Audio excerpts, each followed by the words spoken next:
झोपड़ी के भाग आज खुले जाएंगे, राम आएंगे। झोपड़ी के भाग आज खुले जाएंगे, राम आएंगे। मेरी झोपड़ी के भाग आज खुले जाएंगे, राम आएंगे। तो कल उनको चर्चा हो रही थी, 26 तारीख से उनके यहाँ कथा शुरू हो रही है। हाँ, तो हम चर्चा कर रहे थे, उनको आते ही बहुत प्रसन्नता हुई। बाकी आपका स्वागत, और जितने भी लोग, हमें पता लगा रास्ता में आते समय कि आप लोग लगभग 10 बजे से यहाँ बैठे हुए हैं, 8 बजे से, क्योंकि 8 साढ़े 8 बजे का समय था। तो हम क्षमा प्रार्थी हैं क्योंकि लोग हमसे पूछते बड़े बड़े महात्मा कि आपका नियम क्या है। हमारा एक ही नियम है, कोई नियम नहीं है। किसी महात्मा के पास एक आदमी गया, उसने कहा कि हमको एक गाय दान में देनी है। गाय तो समझते ना, काऊ तुम्हारी भाषा में। महात्मा ने कहा कि, उस व्यक्ति ने कहा कि हमें आपको एक गाय दान में देनी है, आप स्वीकार करो। महात्मा ने कहा स्वीकार है, लाओ भाई, क्या दिक्कत है। गाय मिली महात्मा के चेले, और महात्मा बहुत खुश हुए। अच्छा रहा, गाय आ गई, दूध निकलेगा, मक्खन होगा, खीर बनेगी, ठाकुर जी को प्रसाद लगेगा, आनंद आएगा। लेकिन वो आदमी भी रहा होगा दुबई का, देने वाला 8 दिन बाद वापस ले गया काऊ को, गाय को वापस ले गया। अब चेले मुंह लटका के आए महात्मा के पास। महात्मा ने कहा क्या बात है, मुंह क्यों लटकाए?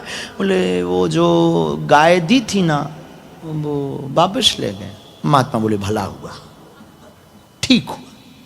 चेले परेशान हो गए, जब आए थी तब भी तुम कह रहे थे भला हुआ, भगवान को भोग लगेगा, खीर का प्रसाद बनेगा, मक्खन होगा, दूध होगा, चाय बनेगी, आनंद होगा, लस्सी बनेगी।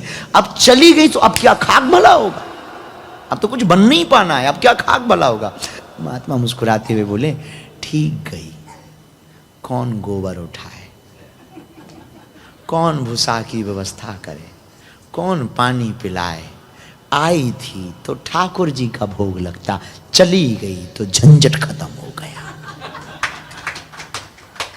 बस सदगुरु यही आपको प्राप्त करवा सकते हैं। गुरु का होने के बाद आपकी मना स्थिति बदलती, और मना स्थिति बदलते ही हम आपको जो अभी बता रहे थे कि आप दुख को सुख में परिवर्तित करने की क्षमता अपने अंदर जनरेट कर पाएंगे। अब वो यही उपाय है कि कुछ बिगड़ भी गया, उसमें भी भगवान ने कुछ भला सोचा होगा, और कर भी क्या सकते हैं। अगर नहीं भला सोचा और बुरा हो भी गया तो तुम्हारे पास रोने के अलावा कोई उपाय नहीं। अब तुम चाहे रो के जिंदगी जियो, चाहे हंस के जीना तुम्हें पड़ेगा, पड़ोसी जिएंगे नहीं। जीना तुम्हें या तो रो कर जियो या हंस करके जियो, जिंदगी तुम्हारी है। इसलिए हमारी प्रिय आत्माओं, हम आपसे यही कहेंगे, भगवान कृष्ण से आप कुछ सीखो या ना सीखो, एक चीज जरूर सीखो। भगवान ने अपने जीवन काल में, भगवान कृष्ण द्वारकाधीश ने मुस्कुराना सीखा है। वो ब्रिज में रहे तो मुस्कुराते रहे, उन्होंने वृंदावन छोड़ा तो मुस्कुराए, मथुरा में कंस का वध किया, मुस्कुराए, वहां के राजा उग्रसेन को राजा बनाया तब भी वो मुस्कुराए, जरासंध ने 17 बार आक्रमण किया, उसको हराया 17 बार तब भी वो, 18वीं बार वो ब्राह्मणों को अनुष्ठान पर बैठा के आया और भगवान को रण छोड़ना पड़ा, नाम रणछोड़ दास पड़ गया, लेकिन तब भी भगवान द्वारका भागे छोड़कर, द्वारका के राजा बने तब भी वो। महाभारत का महासमर हुआ कुरुक्षेत्र की धरती पर, हरियाणा में, इतना भयंकर समर कि लगभग 6 करोड़ योद्धा थे, तब भी ठाकुर जी मुस्कुराए। उस समर में भी खड़े खड़े मुस्कुराए। भगवान सदा मुस्कुराते रहे, लेकिन जब अपने भाई का शरीर नहीं बचा तब भी ठाकुर जी अपने परिवार को अपने सामने कटते लड़ते देखा, तब भी ठाकुर जी मुस्कुराए। और अंत में जब विलीन भये तब भी वो भगवान का पूरा जीवन स्वीकार करो तो यही समझोगे गोविंद ने अपना पूरा जीवन मुस्कुरा करके निकाला। तो किसी ने भगवान से अंतिम समय पूछा कि आपका सब कुछ हमें समझ आया, पर महाभारत में और अपने पुत्रों को जब आप मरते देख रहे थे तब भी यह त्रिव्यंगी आभा भौं चढ़ी हुई मधुर मुस्कुराहट, वही अलकालबली, वही चेहरे पर लालिमा, वही नेत्रों की चपलता, वही आपकी मधुरता, वही आपकी दिव्यता, वही आपकी सौंदर्यता, वही आपकी सहजता, वही आपका दिव्य रूप, वही आपकी चैतन्यता, इस पर कदापि किंचित मात्र भी प्रभाव नहीं पड़ा। तब गोविंद ने मुस्कुराते हुए कहा, इसी का नाम जिंदगी है। आप चाहे रो चाहे लड़ो, जीना आपको पड़ेगा, जिंदगी आपकी है, इसलिए सर्वोत्तम उपाय यही है, मुस्कुराते रहो।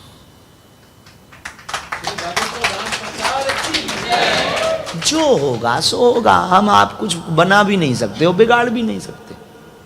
जो करना है भगवान को करना है, अपने पुरुषार्थ को करो। हम पुरुषार्थ कर सकते हैं, कृपा भगवान को देनी है। लेकिन दुबई वाले तो वैसे भी महान होते हैं, आप लोग भी उनमें महान में से एक हो।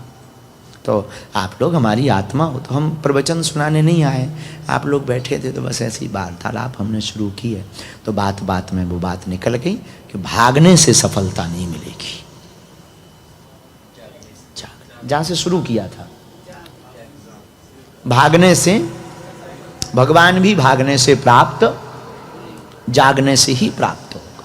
अच्छा, जागने का मतलब आंखें खोलना नहीं है, इनसाइड जागना, अंतर्मुखी जागना। कहां जागना? अंतर्मुखी।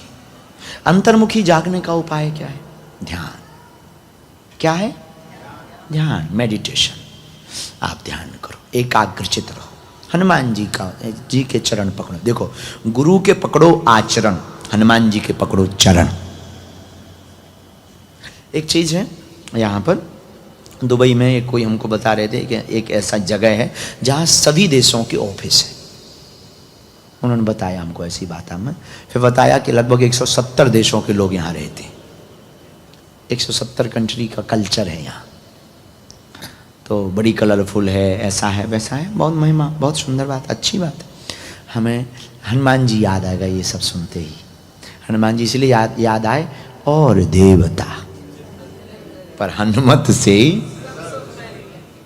ये हनुमान जी में कला है, ये कला हनुमान जी में। तो हनुमान जी को पकड़ लो, कहीं फाइल ले जाने की जरूरत ही नहीं, सब जगह का सील सिक्का। हनुमान जी को पकड़ लो, जाने। अब तुम्हें राम जी से मिलना है तो राम द्वारे। अगर तुम शंकर जी के भक्त, हम तो भाई शंकर जी के भक्त हैं, हनुमान जी से ज्यादा अपनी बनती नहीं।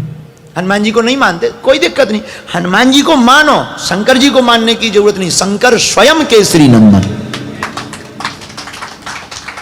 आप कहो नहीं, अपनी राम जी से भी नहीं बनती, हनुमान जी से भी नहीं बनती, अपन तो बंसी वालों के हैं। तो ये महाभारत में भी है।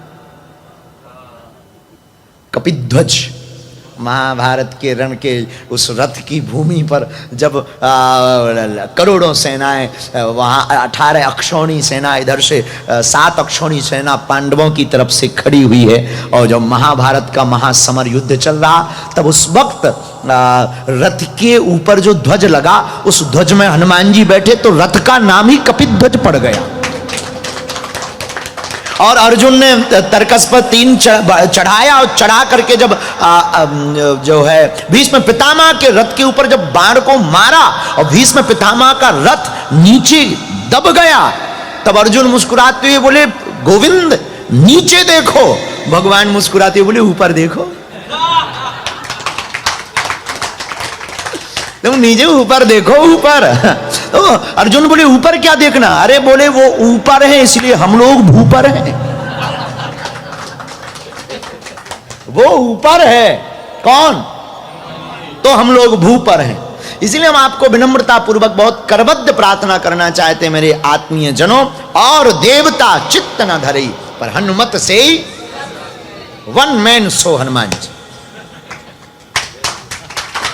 कोई भटकने की आवश्यकता नहीं कहीं। अच्छा, इसका मतलब ये नहीं है कि हम हनुमान जी के उपासक हैं तो हम आपको पागल कर रहे हो, ऐसा कुछ भी नहीं है। हनुमान जी हैं ही ऐसे, इसीलिए हम ऐसा बोल रहे हैं। ये जो हम बोल रहे हैं ये कम बोल रहे हैं। हनुमान जी में तो सब कुछ व्याप्त है, सर्व सुख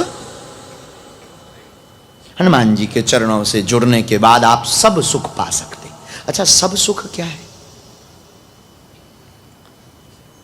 राम सुख और राज्य सुख। पुनः सुनो, राम सुख और राज्य सुख, वैभव भी और पराभव भी, भगवान भी, योग भी और भोग भी। अच्छा, तो क्या हनुमान जी से राज्य और राम दोनों प्राप्त होते? बिल्कुल। किसको प्राप्त हुआ?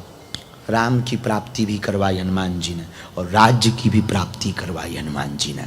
तुम्हारो मंत्र विभीषण माना, लंकेश्वर भय सब जग जाना। विभीषण को राजा बनाया, राजा भी बनाया और राम जी से भी मिलाया। तो राम सुख भी और राज्य सुख भी, ये हनुमान जी के चरणों में रहने का सार है कि आप अगर हनुमान जी के चाकर होंगे, हनुमान जी के दास होंगे, तो आपको दोनों सुख प्राप्त होंगे। इसलिए हमारे प्रियजनों, अंतिम क्षणों की बात में हम करबद्ध प्रार्थना करें कि हनुमान जी के चरणों को पकड़ो। हम तो मूर्ख नालायक आदमी हैं, अनपढ़ गवार आदमी हैं, उन्होंने कृपा की, हम डिपोर्ट होकर यहाँ आ गए। अब जितने दिन यहाँ हनुमान जी कृपा करुणा करेंगे, आप लोगों के प्राण खाएंगे, नरेश जी के भी प्राण खाएंगे। हमने कहा जितने दिन यहाँ रहेंगे आप लोगों के प्राण खाएंगे, आपके भी। और बहुत प्यारे हैं हनुमान जी, बहुत प्यारे हैं। जय झूलेलाल जी के, जय झूलेलाल जी के। तो हम बहुत प्रसन्न हैं यहाँ आकर, आप लोगों को देखकर। सब लोग यहीं रहते, दुबई में ही? बहुत प्यारा। अच्छा, बड़ी कृपा। कहाँ से हो भगवान? नहीं, चाटी ले लो।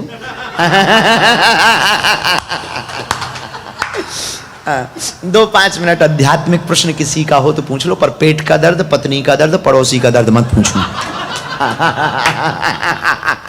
अपना नाम, बाप का नाम बताओ, ये सारी बातें दरबार में पूछना।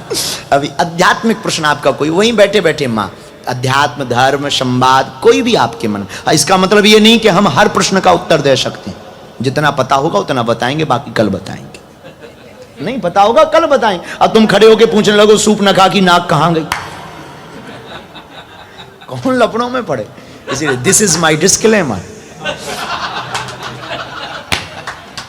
हाँ माता जी वहीं बैठी रहो, आज्ञा करो आप। कोई भी और जब तक प्रश्न कर सकते हैं, आध्यात्मिक कोई भी प्रश्न कर सकते हैं। श्री बागेश्वर धाम सरकार की जय श्री। आप सभी का बहुत बहुत धन्यवाद जो जहाँ पर बैठे हैं और वैसे ही बैठे हैं, तो बहुत अच्छा लग रहा है। आने दो, आओ आओ माँ।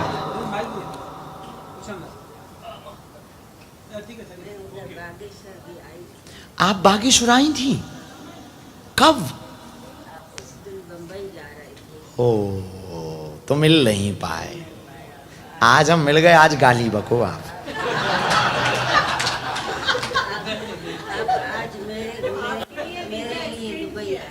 हाँ माँ, आपने घर पे अर्जी भी लगाई थी, आपने प्रार्थना भी की थी बालाजी, तो हमें लगता हम आपके, पर हम अभी मिलेंगे आपको पक्का माँ।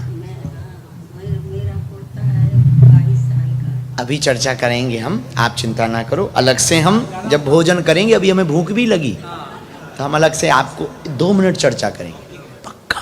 दुबई में एक अद्भुत गारंटी है, आप दुबई में रहिए, आप मकान खोल करके रख दीजिए, कोई चोर तुम्हारे अंदर घुसने वाला नहीं।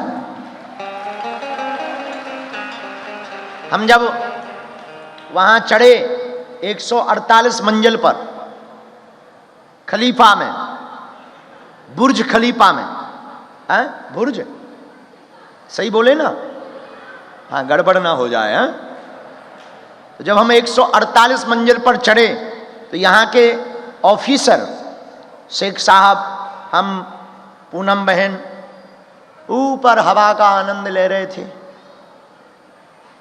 नीचे देखने के बाद ऐसा लग रहा था कि अगर नीचे गिरे तो कुछ नहीं बचना है, गरुड़ पुराण बचना है।